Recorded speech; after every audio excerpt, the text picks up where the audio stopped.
Well, good evening, all. Not good morning, all, but good evening, all. Because we've both, Pat and myself, we've both been terribly busy doing things.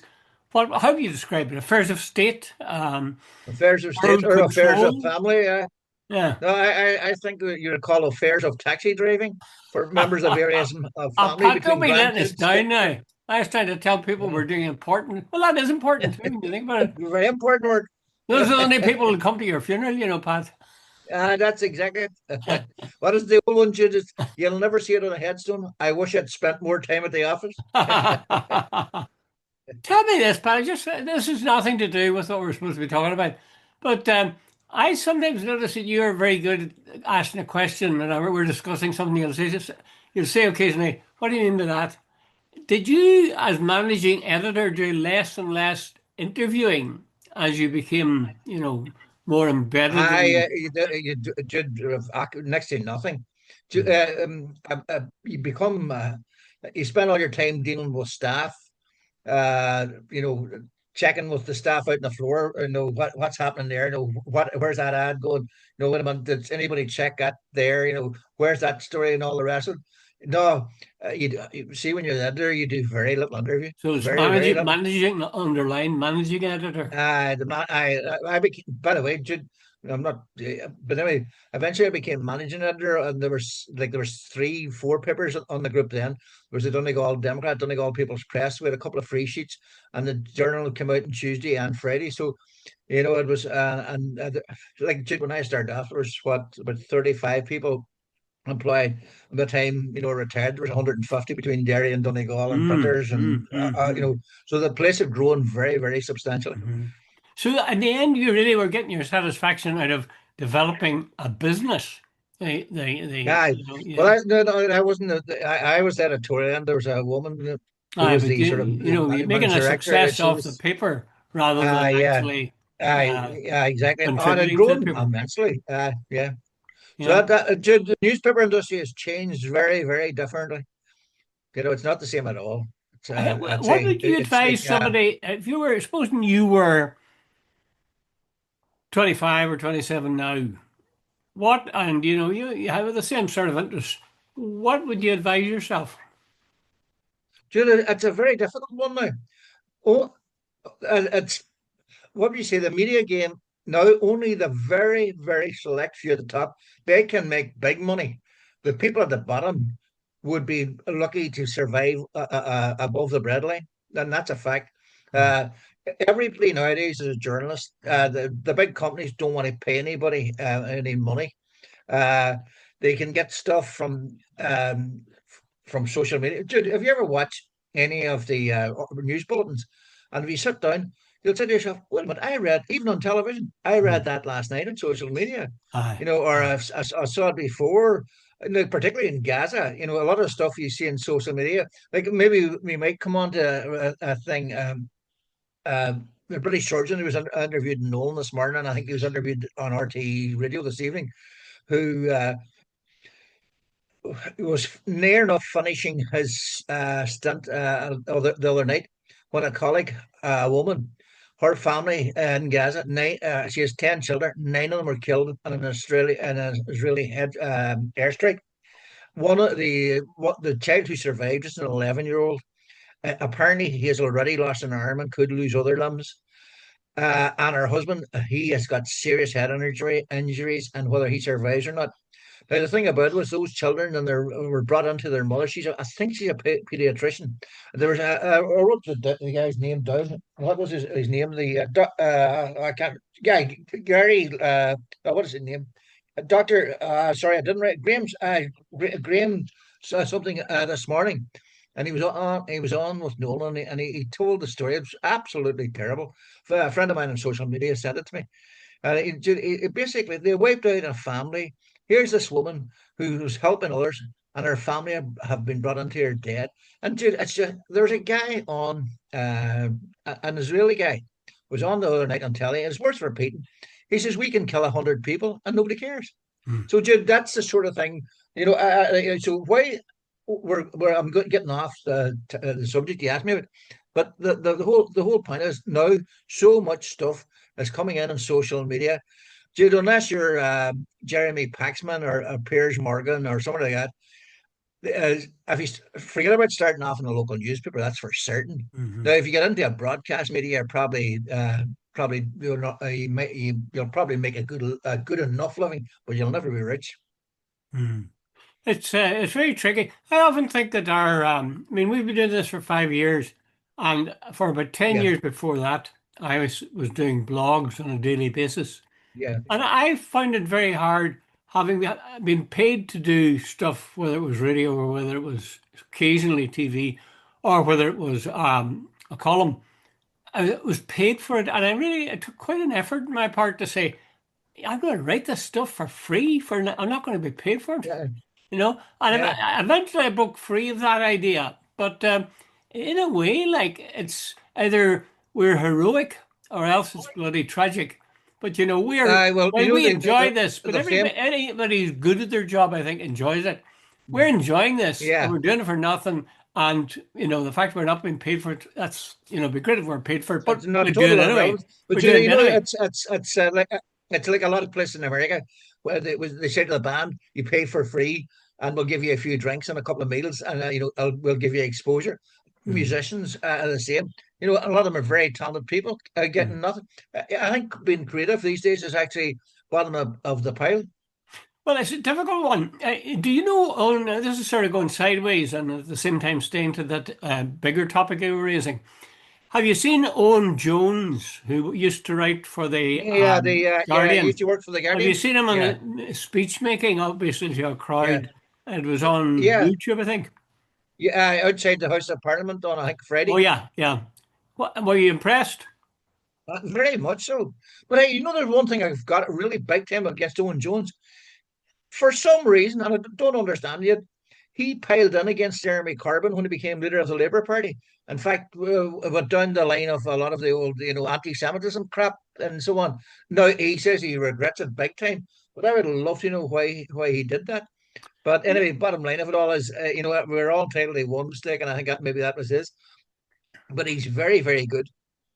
Yeah, he writes very well about it, and that speech, I'd encourage anybody to go. I think, was it on YouTube or was it Instagram or what It's on was it? YouTube. Yeah, you can get it. You can get it on Uh, Facebook. You can get it on so YouTube. if you Yeah, put up Owen Jones outside number 10, he was passionate from the first syllable right through, and yeah, he's only talking for about 5 minutes or so, but it's one of the most impassioned speeches I've ever heard, one of the most yeah, fluent, and one of the most sincere, to be honest.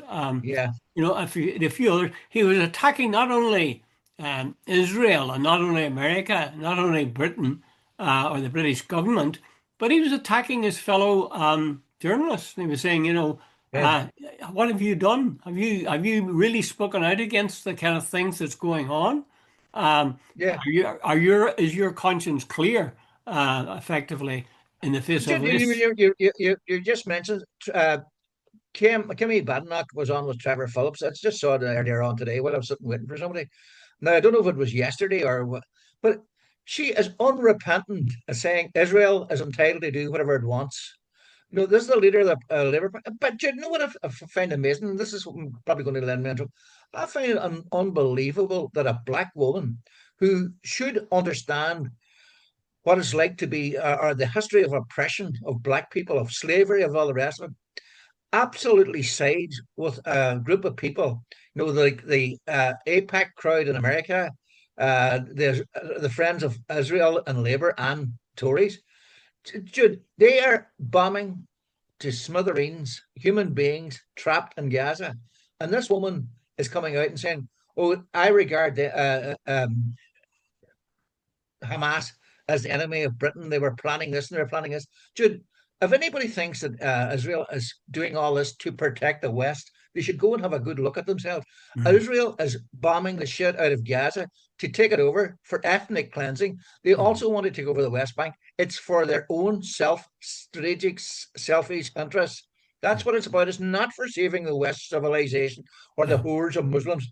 Mm. They don't give a shit about the Western. They're looking after their own because they want to bring more and more Jews back to Israel. Yeah. Well, okay, just I think you're right on that. I think what the outcome of this will be, except somebody some country stands up and says enough, and they just simply cut off the supply of armaments. They prosecute those people who have been guilty of war crimes, and I mean Netanyahu, and there's a Yeah, case for Keir Starmer as well. yeah, absolutely. But I don't believe it's going to happen. But except that happens, No, it won't then happen. in fact, Israel is going to expand, take in Gaza, take in the West Bank, and whether kill them or push them out That's or what it's all whatever. about. That's what's going to Yeah, happen. the But Greater Israel you Project. asked a question about Kimmy Badenoch and saying, how can a Yeah, woman of her skin that color talk that way and not realize about the oppression that people suffered that weren't white over yeah, the years and decades and centuries? Very simple answer. People transform when they get into a different situation, into a different context. She was brought up essentially as I'm sure, as a privileged woman, privileged yeah. brown woman, but effectively a privileged brown woman living in a white environment. The Mhm. reason I say that is not only is she asking those kind of questions and seeing that kind of thing, which seems appalling, but I saw a clip where somebody, I think she was I have a notion she was a Tory, but reasonably young and clearly of maybe Middle Eastern extraction. But she was standing up and asking a question. She was talking about the horrors that were being visited Oh, in I've seen that, Gaza. Jude. I've seen that one, yeah. In And the House of she Commons asked the foreign minister, she said, how do you sleep at night? at night. And he Yeah. said, he got up and very quietly said, well, the Honourable Lady is saying this. I don't recognize many of the figures she's uh, citing. She clearly believes in this clickbait philosophy of dangling something in front of me and hoping I'll grab at it. Well, I'll not be tempted by your clickbait uh, temptation. And he sits down. Now, Yeah. if that's not somebody who's totally left behind any black heritage that he had, I don't know. Yeah. I was sort of disgusted by it. He really, Yeah. there he No, was, well, and look, he knows. to She's me, right. Jude, How does he sleep at uh, night? Maybe uh, these guys don't care. Maybe that's the name of the game. no, when you think of Marco Rubio, who I saw a clip in the some weeks back, where a Democrat said, Marco, he says, I knew you for 15 years, and he says, in fact, I used to think we had quite a lot in common. Hmm. He says, you had to think about human rights because of his Cuban background and so on and so on. He says, Marco, you've sold out totally. You've gone for this thing, have you seen? I don't know whether you've seen some of Trump's messages. The one to Harvard, he's going to take 3 million off them now for someone else, and he's going to give it to trade schools. He wants Harvard to throw away all this sort of stuff. And Rubio and all these people, like what is Jenny Pirro or Pirro? She's a unbelievably Looney Tune. He's appointed her Attorney General. It's like, and I think for Washington or somewhere, maybe it's New York. Dude, that's like appointing, a conflict, somebody who loves fires, Hmm. as the fire chief. Because they're going to set fires. Yeah. It's But the listen, whole Pat, stuff. The thing. do you not Yeah, think do you not think that all of these wild policies that Trump is hurling out and changing by the day, that they're going to catch up with him eventually? I mean, the country's bound to be in economic chaos if he keeps ruling like this. Uh, hold no on. matter how He made much a statement power he may today. be Uh, pulling uh, in. uh, this, Go ahead, I'm Pat. saying today that this is the greatest 3 months in history, that we're of the golden era is at hand. We're taking in trillions and all the rest. We have created so many new jobs. All these factories and plants are coming back to. I have done a brilliant job. There's so many people, criminals being put out of the country. This is the golden era of America is at hand. And by the way, Jude, the MAGA people will lap it up. Well, I suppose you would if your leader was telling you you were doing great and you really believed in him. But as I say, I mean, all these statements he makes about he's going to do a tariff of 50% or going to tariff 25% or maybe 140%, and the next day he changes it. That can't, Mm, I mean, that's not a policy. That's just throwing stuff around. And that has to yeah, be bad for the American economy, bad for the world economy. yeah, They're saying, it'll very easily slip the US into recession. What I'm getting at is surely those stupid, erratic um, policies that he's enacting are bound to catch up with him eventually. Um, and besides that, the other thing you mentioned, Harvard. I mean, the guys that run Harvard are not stupid. There's No, enormous wealth in Harvard, and they didn't get that way because they got lucky one day and a guy came around and says, here's 62 billion for you. Um, these guys have been going for hundreds of years, and I can't. I read somewhere where Harvard was organizing a kind of a league of Ivy League yeah, universities where they would, share, protect each other essentially. That if one of them was attacked, that the others would come to their assistance, so that yeah, you wouldn't have them being picked off one by one. And I mean, this idea, for example, that foreign students. I mean, foreign students are the plum for most people, yeah, for most countries even. And I mean, the sort of standout European and British universities are rubbing their hands and saying, we're going to pick these people up because we know they can give absolutely. us an awful lot of prestige. They'll bring money. They'll have conduct research that's really going to give us the lead rather than Uh, Trump will lead. So Harvard, I'm yeah, saying that maybe due to his enemies, Trump will, his respectable enemies, Trump will eventually reap the whirlwind. And also, due yeah. to the stupidity of the way he acts, he'll reap the whirlwind. Is that overly naive and optimistic, would you say, Pat? Jude, we'll probably get on to it, but I wrote a thing about Gary Lineker and on social media. Do you know, it's got about, I think, 2,500 likes or whatever. Mm. And it's the point I'm making is, but you should see some of the comments. I thought it would be so obvious beyond belief, Jude, that somebody who said the killing of 62,000 people and the starvation, that is wrong, and that we should be looking at it and all the rest. I thought it would be universal that human nature Mm. would say, "Hey, killing people like that's genocide. It's cruel and it's inhuman, and it's not sustainable."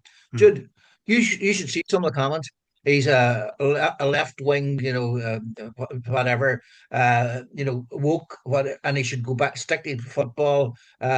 We don't need his political opinions, etc., etc. Now they're in a minority, but they're not in a massive minority, Jude. It's like my old friend, the American professor I met in Donegal about 3 or 4 years ago, who told me, and I've always remembered. He said, I think he may have been from Yale in the 1960s or 70s. He said that I always knew that in my country there might have been 15, 20% of bigots and racists. He says, what I didn't realize there were 45%. Mm. And Jude, that's what I'm saying. Jude, there's some people, you have to ask yourself, Jude, why do some people become jailers? Why do some people become executioners? Why do some people join the ADF and from Britain as snipers and shoot wee guys in the head, and attack mosques and all? What makes somebody do things like that? And why do other people admire them? Maybe it's well, the guys who do these terrible deeds. I think I have a feeling that's a slippery slope they embark on. You start off with small stuff, and Yeah, it's like we were told as kids, about theft, that you mustn't. There's no point if you start stealing pennies from your mother. It'll end up you'll be stealing big stuff. And in a way, there's some truth in that. Start with petty crimes, start with small, nasty stuff, and it's quite an easy path yeah. towards being a bloody monster, really. That, But that, can I that would stop be you my here? It's a guess. question of always right here. Can I stop you? Albert Pierpoint, the executioner. He was a British hangman for years. He Yeah. hanged the last Ruth Ellis. And he even done. He was the executioner for the Irish state. As well. Apparently, in retirement, he owned a pub, and people travelled all over the world to meet him and talk to him and all the rest of it. Jude, I would find him a disgusting human being. I would have no interest. And can you imagine a man puts something over a wee woman's head and then hangs her? I would find him a disgusting human being. I would say, I have nothing in common with you. I don't even want you anywhere near me. Yet there are people who came and thought us and interviewed him and thought it was great. And I was loved being in his company, got photographs, no selfies back in the day, but they got photographs and all the rest of it. What was the attraction? You tell me. Well, I think people are attracted to the monsters it's the old rubbernecking. If there's a car crash, and the bigger the car crash is, the more likely you are Yeah. to want to stop or look and see what's happened. We're Mm. attracted to the awful as well as the beautiful, I think. Um, Yeah. and that's what attracts them to that. I suppose also that thing about capital punishment, we see capital punishment as detestable. Um, Mm. but back then, maybe not. I remember walking down Shipkey Street in Derry when I was a boarder in St. Columns. I must have been off for a Saturday or something.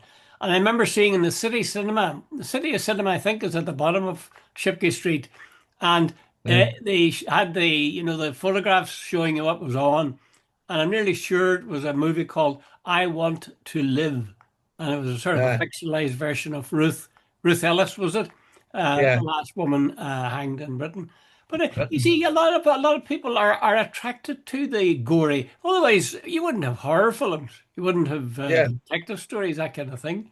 People, I don't think it's good for people actually, but that's the way. That's what they're. Mm. There's always a feeding trough for those that want to suck up that stuff.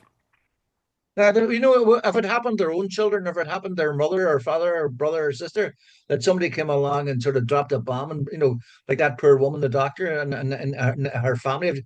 I think she had a couple of kids, or not a couple of kids. She had a kid only 3 or 4 months old, and the oldest was 12. Oh, that's a big family, but totally wiped out, bar one. You But Pat, know, don't forget, in every army in the world, you have people who give them guns and train them how to shoot and where to yeah, shoot people. And then they go into action. That's what they do. They kill people. And the fact that yeah, they might be killed themselves is a pretty good spur for them killing. And then if they yeah, kill enough people, do it with sufficient daring, they're decorated. There's monuments put up to yeah, them. you know, yeah. so humanity, there's an awfully dark side to humanity, and there's always circumstances that will respond to that, and applaud it or give people a chance to be as bad as they possibly can be.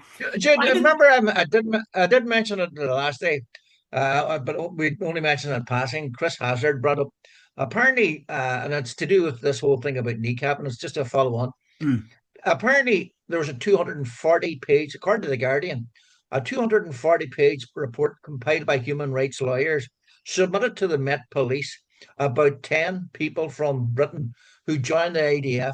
And they said now these people were involved in at least, or allegations at the very least, of very serious crime, including executions, including snipers attacking, crowds, forcing people, and so to march away from it and all the rest, attacking mosques, attacking unarmed crowds, denying people food and all the rest of it. Apparently, the Metropolitan Police have done nothing about it, said nothing to see here type thing. And anyway, and then Nika, um, uh, uh, Kentish Town, apparently a flag's thrown on and they shout up Hamas or whatever. All right, let's move on to Friday morning. I think you saw it as well. Somebody sent it to me on Friday or Saturday morning. Sorry, the two wee women sat outside Barclays Bank in Belfast, and the both of them arrested. Grandmothers held for 9 hours. One is Sue Pentle, if I remember. She's yes. 72. She's Mhm. Jewish, and so on. And they're being done for criminal damage. And for, I think, possibly waving a Palestinian flag. I'm not sure whether it's a Flags and Emblems Act coming back to haunt us. But anyway, they were held in jail, Jude, for a peaceful protest. Yet there's loyalists who can walk down and with whatever UVF flags and stuff, and these people are supposed to be the UVF is supposed to be a banned terrorist organization. Go and explain to me how the rich and the powerful, how if me and you are sitting watching the hypocrisy, the double standards, why should we believe in government? Why don't we all join the IRA and say fuck this? There's no rules. If might is right. The oligarchs are winning. The thugs are winning. You know, why, But why should I we think I believe think Pat, media, politicians, government? I think Go if they ahead. keep pushing people hard enough, that's what will happen. People will say, to hell with this. This is enough of this. Give me a gun. I mean, if you think of the 1960s, you had Vietnam and people being slaughtered, and this being served up in people's living rooms. The same sort of thing, if you Yeah, think about it, with Gaza, except that we don't have skin in yeah, the game. It's not our sons or daughters that are yeah, out there suffering this. So I think, the violence shown. I'm sure you did Shakespeare at some stage, Merchant of Venice, where the yeah, Jewish guy, yeah, the merchant, uh, he yeah. makes the famous speech where I can't remember the detail, but Shylock, Shylock. Shylock. But the Uh, point he made was, you've taught me, you've treated me cruelly. You've spat at me. yeah. You've shown contempt for me. Well, I I've learned the do I not lesson. bleed? I've learned that lesson, and I'll Yeah. show you how well I've learned it, because I'm going to do the same thing to you. And his hope was that he'd take As you've done it to his me. pound Yeah, of flesh, and that's where that idea of a pound of flesh comes from. So I have a feeling that maybe yeah, because of the absolutely brazen ignoring of human decency, I think people will, those who yeah, detest those rulers, there could be a heavy reckoning, internally, never mind yeah, international. There was another point I was going to make with regard to that now. It'll pop up in my mind again. But I do think yeah, that if you put people into situations and you tell them this is the way things are and this is what you should do, that a lot of them will believe it. Or they'll be maybe tentative at first, but then they'll get blooded, as they say. And when you yeah. have blooded them, then they're able to go back and do it again and again and again. That thing Yeah, about but no, Sue do you know Pentel, that's that's not what it. I wanted to mention, Pat. Sue Pentel, I think that's That's her it. name. I was doing an Irish Yeah, language class as an adult, a fairly mature student. yeah, And the first place I went to was a centre where there was a primary school, I think a Gael school nursery. And the person in charge of it was Sue Pentel. Sue Pentel is ah, quite an enthusiastic Gael goer. She, even back yeah. then, she was Oh, she no spoke in messing. Irish. Yeah, yeah, She was totally Jewish, but she was viciously opposed to the line that Israel was taking. And I remember at one West Belfast Talks Back session yeah, for part of the West Belfast Fela. I remember Sue talking yeah. from the audience and giving out stink about Israel. And in fact, she was so enraged and so fluent that eventually the people were saying, sit down, sit down. All the people have to get talking to. But I mean, she gives me heart. There's a woman who's Yeah. totally Jewish, and she thinks that what is done in her name is Right. But disgusting. what it struck me is artists get arrested and soldiers don't. And what's the bigger crime? Yeah, yeah, yeah. Um, let's move on, Pat, to the a bit more blood as well. That is, in the last week, maybe last few days even, there's something like 5 women in Ireland have been killed, or as RT Yeah, likes to put it, on the island of Ireland. yeah. In case we think it was the archipelago. Anyway, 5 people killed. Any short, sharp thought on that? And then we move on from there. Dude, I don't know what's happening. In fact, there's a woman from Lifford. She was, I presume, she was. There was the match. By the way, Tyrone were very lucky to beat Donegal on Saturday. Uh, I but didn't know they had. anyway, I don't know. She was 82. God bless her. And the other driver of the other car was somewhere in their 70s. She was killed. But dude, five. I said 5 women are dead. Yes, 5. What I don't even understand. How come it's 5 women all of a sudden? It's so unusual that whatever. But I think there was a woman killed today. Was it in Dublin? Dude, I can't answer. I've never seen a weekend. In fact, this morning in RT, I think there was a mention of 2 road deaths. One Mm, after the mm, other, mm, and you're mm. going, Jesus Christ! We're supposed to be cars are supposed to be better. What seat belts, better systems, and all the rest of it. Remember, Jude, people used to be my grandfather used to call it rambling, and people went out at night to go to visitors, and they wore dark clothes and all the rest of it, and they were walking on the road. Some of them might even have a wee, excuse me, a wee jar on board. And the lights of the cars back in those days were so bad. Remember, at one stage there were 500 or 600 people a year getting killed on Irish roads. Hmm. Jude, I thought we were taking it way down, but for one weekend, five people. Jude, I haven't a clue why that should be the case. Well, You'd think it, the question that's is not well is not really why those. Well, I suppose yes, why those accidents had to happen or were allowed to happen, but they have happened. So there's not much point in lamenting them. What yeah, we must do, surely to God, or the government must do, is learn from them. yeah, Nobody will say, what lesson do we learn from this? And look carefully at the circumstances of the person's death. For a start, yeah, I have never heard a report of one of these deaths, except it was somebody who outstandingly fast. Very rarely are yeah, you told the speed the guy was doing. And the yeah, speed that people are doing, 5 miles an hour faster than you should, is very often enough to kill somebody that you could stop yeah, before you hit them. So I really do think it's time that the government started looking at the details of what we're doing, producing vehicles that are built to go twice as fast as the law allows them to do. yeah, And the second thing is that, you know, I think there should be maybe, the way they're changing Dublin, where they're not allowing cars to drive into the middle of the city. I think the yeah, same thing should maybe apply in terms of these wee back roads, because yeah, some of those accidents occurred on those wee back roads, and they really are twisty and bendy and very scary.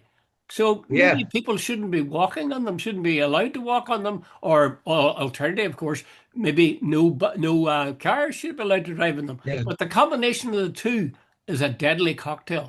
And again, Absolutely. my point is that there'll be no effort. No reporter will go to a politician and say, "What lesson are you going to take from this? What are you going to do to make sure this never happens again?"